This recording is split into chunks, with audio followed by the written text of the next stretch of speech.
This video is sponsored by Visionary Pass. Stick around to the end to find out how to get yours today. Looking to get the ROG phone where you don't want to spend $1,000+ for it? Redmagic has something special for you. The Redmagic 9 Pro, their latest, greatest gaming phone. Here's why everything about this phone is overkill and why maybe this might be the right phone for you, even if you're not going to game with it. Let's get into it.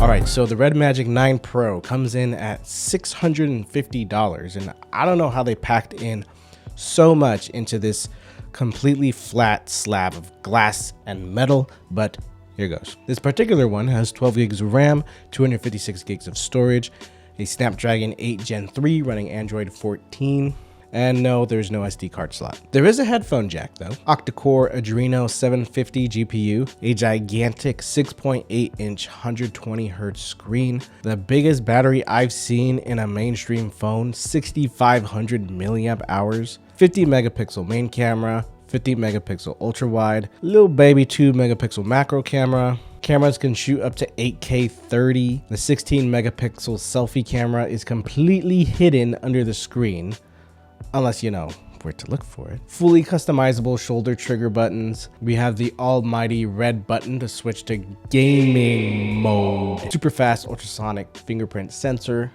Dual speakers on the top and the bottom. Built-in cooling fans. Totally unremarkable.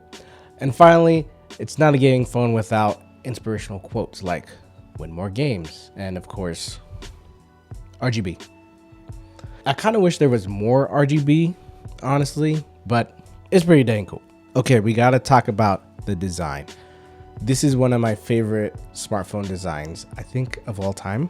No camera bumps, no selfie camera punch out hole, just a completely smooth and flat slab of glass and metal. This is the cleanest phone design I've seen in a long time, and I'm here for it. Of course, the RGB and the fans are a standout. You know, the fans look like a camera, but no, that is a fan. Build quality is superb, super solid, no flex or anything out of place. Okay, what a lot of you are here for is the gaming. So, how is it for games? It's a gaming phone. Well, once you set it to gaming mode, you have a gaming hub to adjust a couple settings and launch games, kind of like the home screen of your PS5 or your Xbox. But the really in-depth settings, more granular than anything I could personally ever use, are when you swipe twice from the right. This pulls up your dashboard where you can adjust every single type of parameter you can imagine. All that kind of stuff. It's extremely vast with what you can view and change and customize.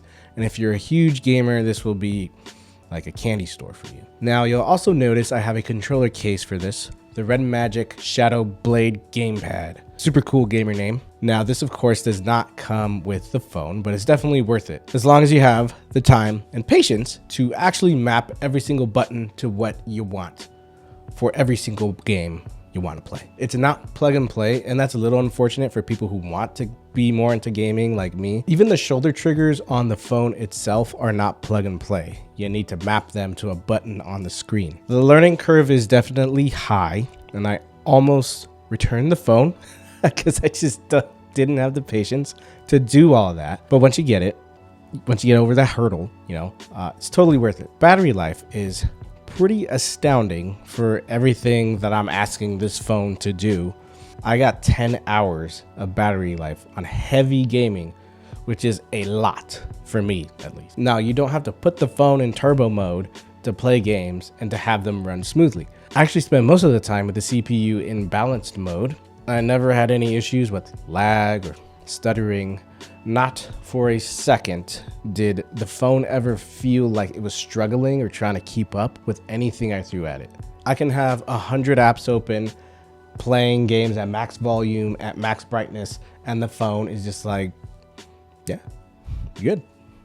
You can charge from 0 to 50% in less than 15 minutes and 40 minutes to a full charge. And if you don't do any gaming, this is a 3-day phone for sure. Now, I mentioned earlier that this is great for anyone, even if you're not going to game with it. So pivoting from the essentially mobile gaming console let's get into how this is just as a phone, which is what it will spend most of its time being used as. Starting with the cameras. The back cameras are actually decent. Pictures are solid B+ on both lenses. And yeah, the latest greatest Snapdragon chip and 16 gigs of RAM make for a very nice TikTok, YouTube, Instagram machine. The screen is super smooth. It gets very bright. Colors are punchy and accurate. Look, when people buy PCs, meaning not building it themselves, they typically get enough for what they need. Wouldn't it be great to have way more than you need, probably more than you could ever actually use for the same exact price? That's essentially what this phone is. The overkill, or rather the overhead of what you won't use on a daily basis, makes those tasks that much smoother. And because there's overhead, you'll never have to worry if you do occasionally want to game. Now, the phone's not completely perfect. It's an old Galaxy S23 Ultra. Review for that down below. Check it out. This is an incredible value. Yes, keyword being value, meaning there are a couple trade-offs here, there that you should be aware of. The biggest personal red flag for me, there's no wireless charging. In a phone with this much excess, it's a weird omission in my eyes. But again, all of this for 650 bucks, okay? However, 80-watt charging is pretty nuts. 0 to 50% in 18 minutes is insane and almost replaces wireless charging. Almost. Another concern I have is the longevity of the fans. Dust may collect in the fan ports over time. The fan may slow down or give out over time, affecting performance. I'm not saying this will happen, but with more moving parts, it's possible you're gonna get more issues. Now, the final gripe I have, which I can see how this may be a deal breaker for some people, but the selfie camera, I saved this for last. It's kind of almost useless. Now, I don't take almost any selfies like ever, but I'd almost prefer not to have a selfie camera than having this one. They put the camera under the screen so they can say it's an under screen camera and to maintain the clean gamer aesthetic that they got going on. Cool, nice, great. Anything other than perfect daylight, I would consider these photos unusable. So that sucks, but personally, not a deal breaker, not as big of a deal as wireless charging. I need that. All right, so is the Redmagic 9 Pro worth it? I mean, yeah. Is it a Chinese phone? Yeah, it is. It still has Google Play Store, unlike Huawei phones.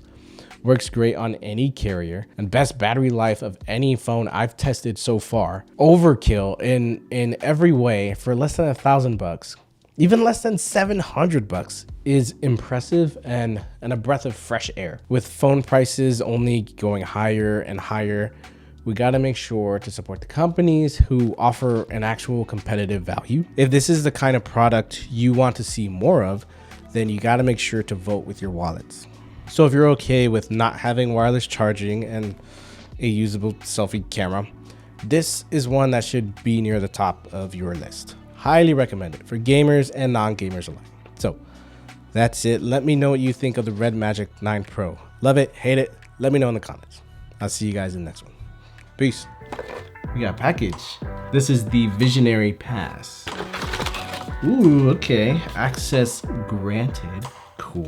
Oh, there I am. Daniel's Tech Studio, creator and director. That's right, that's me. That's me. It was this cool extendo clip. Very nice. And, oh, nice. It's got some custom art from Justin Harris himself. The greatest part about this card is what it can do with your phone. So, just tap on the back of your phone with the NFC on. Boom, there it is. There's your profile, there's my website, my Instagram, everything's there. And the most amazing thing about this card is it's customizable. It doesn't have to open this profile. You can set it to open whatever you want. You can set it to open your actual YouTube channel. You can set it to do commands for your smart home, all kinds of stuff. The power of NFC is amazing. So if you're a creator, definitely check out the Visionary Pass. Link in the description Thanks again.